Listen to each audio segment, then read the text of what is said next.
네, 안녕하십니까. 개혁신당 인물탐구 이번 순서는 우리 당원분들 많이 알고 계시겠지만 그래도 다시 한번 소개해드리겠습니다. 이번에 공보특보를 맡게 되신 김성열 특보님이십니다. 네. 안녕하십니까, 김성열입니다. 네, 그 전에 이제 제가 직책이 좀 많이 바뀌었어요. 그래서 조직부총장 하다가 조직부총장 하다가 이제 수석대변인 하다가 이번엔 당대표 공보특보로 또 인사드리게 됐습니다. 그래도 사람은 같은 사람이니까 열심히 예쁘게 잘 봐주셨으면 좋겠습니다. 그럼 이제 간단하게 그래도 자기소개를 해주셔야 되는데 네. 이제 맡게 된 공보특보라는 것에 대한 역할과 네. 이것을 어떻게 해나가는 것인지에 대해서 당원 여러분들께 설명해 주신다 생각하시고 간단한 소개 부탁드립니다. 글쎄요. 공보특보라는 거는 말 그대로 특별보좌역입니다. 그러니까 기존에 정해져 있는 것들이 아닌 어떠한 특수한 상황이 벌어졌을 때 이런 거에 대한 서포트 혹은 그런 거에 대한 자문 역할을 할 수 있는 그런 부분에 좀 저한테 역할을 주셨다라는 생각을 하고요. 지금 또 이제 우리 당이 대선이라는 큰 이벤트를 치르게 되는 상황에서 우리가 사실 당세가 그렇게 크지 않다 보니까요. 기존 레거시 미디어를 비롯한 언론들을 좀 이용을 해야 돼요. 그런 상황에서 공보가 매우 중요하거든요. 그러니까 공보 쪽에 제가 그전에 수석대변인 경험도 있고 하니 좀 서포트를 많이 해라 라는 일꾼으로 좀 뽑아주신 게 아닌가. 그래서 열심히 막일을 하도록 하겠습니다. 진짜 저희같이 좀 영세한 당은 이 네. 언론에 알려지는 게 중요하다 보니까 정말 특보님의 역할이 막중하다고 저도 생각을 합니다. 아니, 근데 진짜 다행인 거는 사실은 같은 삼석정당인 진보당을 비교해보시면 금방 아시는데요. 개혁신당의 언론 지분은 사실 의원 수에 비해서 굉장히 큽니다. 여러분 잘 아시다시피 대선 후보도 있고요. 또 천하람 대표도 굉장히 유명한 사람이고 이주영 의원도 잘하고 있고요. 그래서 각각의 의원들이 일당백을 하고 있는데 문제는 그 일당백을 밖에다 알리는 그런 것들이 좀 부족할 수밖에 없어요. 그래서 그런 부분들을 어떻게든 기자분들과의 좋은 네트워킹 또 좋은 내용들을 잘 선별해서 보내줌으로써 많이 알리는 그런 역할을 하도록 하겠습니다. 저희 당이 정말 중요한 역할이라고 생각을 하고요. 네. 아무래도 이제 개혁신당이 새로 창단된 당이다 보니까 이제 합류를 하신 분들이 다 각각 다른 길을 통해서 이제 합류를 하게 되셨어요. 네. 그래서 이제 김성영 특보께서는 어떻게 개혁신당에 합류하게 되셨는지 이 부분에 대해서 설명해 주시면 감사하겠습니다. 예, 저는 뭐 인생이 맨 땅에 헤딩이라 이번 개혁신당을 창당할 때 당시 벌써 한 2년 전이네요. 2년 전 한 10월에서 11월쯤이었을 거예요.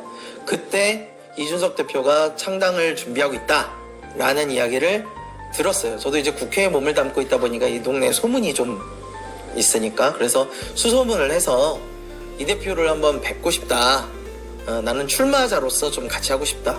그래서 처음에 이 대표를 찾아뵙게 되고 한 15분 정도 말씀 나누고 바로 그냥 채용이 됐죠. 출마자로서 처음 합류를 하려고 했던 건데 막상 당에 와보니 사람이 너무 없어가지고요. 그래서 정말 이준석 대표 스타일이 그러잖아요. 정말 아껴서 하는 스타일이거든요. 돈만 아끼는 게 아니에요. 사람도 아껴요. 그래가지고 정말 있는 사람만 가지고 하자. 그 사람들의 능력을 최대한 뽑아내자. 그런 분이기 때문에 저는 제 의도와는 상관없이 실무를 맡게 됐고 그래서 지난 총선에 조직부총장으로서 열심히 또 당을 위해서 노력을 해가지고 했고 그 다음에 또 수석대변인 맡겨주셔서 일을 했고 지금 또 공보특보 맡겨주시는 일에 일단 최선을 다하자라는 생각으로 하고 있습니다. 그러니까 저도 이제 그때를 생각해보면 저희가 정말 한 사람에게 여러 가지 역할을 부여해서 다 그럼요. 같이 했었잖아요. 그럼요. 그래서 그때 뭐 대부분 다 1.5인분씩은 했지만 그럼요. 제가 지켜본 바로 특보님 한 2인분 정도는 하셨던 걸로 아유, 제가 감사합니다. 기억을 하고 있고요. 그럼 이제 앞으로의 이제 이 개혁신당이 조기 대선이라고 하는 큰 정치적 이벤트를 앞두고 있습니다. 네네. 여기에 대해서 어떠한 비전을 가지고 계신지 얘기해 주시면 감사하겠습니다. 일단은 그렇습니다. 일단 저희가 이 확실한 대선 후보, 상수격인 확실한 대선 후보를 갖고 있다는 건 굉장히 큰 장점이에요. 특히 국민의힘과 민주당 이외에 아무런 후보가 보이지 않는 상황에서 저희는 합리적인 대안이 될 수 있다고 봅니다. 그러면 일단 가장 중요한 거는 링에 오르는 거예요.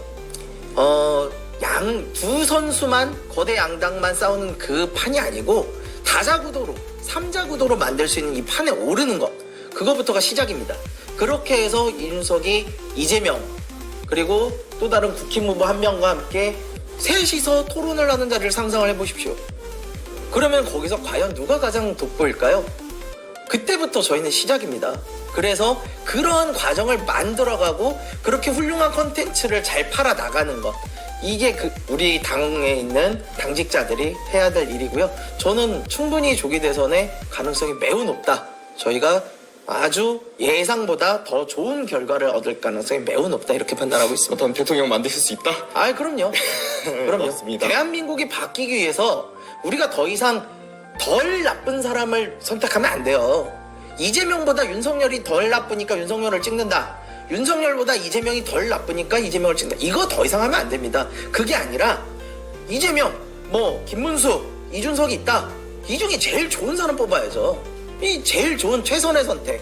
이걸 할 수 있게끔 하는 게 개혁신당. 그렇게 움직일 것입니다. 진짜 비전이 너무 이제 거의 출마 선언문 정도로 이제 뛰어나게 좋으셔서 저도 요 멘트를 좀 가지고 있다 나중에 좀 써먹고 싶고요. 네. 이제 그럼 마지막으로 저희 당원 여러분들께 한마디 말씀해 주시고 마무리하도록 하겠습니다. 앞서서 잠깐 말씀드렸지만 저희는 사람 한 명 한 명이 굉장히 소중한 당입니다. 마찬가지로 당원분들도 너무 소중해요. 특히 당이 혼란의 시기를 겪을 때 우리 당원분들이 한데 뭉쳐가지고 아주 큰 역할을 해주셨음을 우리 당직자들 모두 잘 알고 있습니다. 근데 제가 염치 없게도 한 번 더 부탁을 드릴 때가 왔어요. 우리 개혁신당 그리고 한국 정치를 위해서 우리가 나아가야 할 길이 있습니다. 근데 저희는 돈도 없고 사람도 없고 조직도 없어요. 여러분들밖에 없습니다. 여러분들이 더 많이 홍보해 주시고 더 많이 주변 분들한테 설득해 주시고 직접 이준석이 된 것처럼 움직여 주셔야만 바람이 붑니다. 바람이 불어야지 저희가 올라가요. 여러분들이 한 명 한 명이 제갈량이 돼서 동남풍을 좀 불어와 주십시오 말씀드리겠습니다. 부탁드리겠습니다. 꼭 동남풍을 일으켜 주시기 바랍니다. 그럼 이것으로 개혁신당 인물 탐구 김성열 공보특보편을 마치겠습니다. 감사합니다.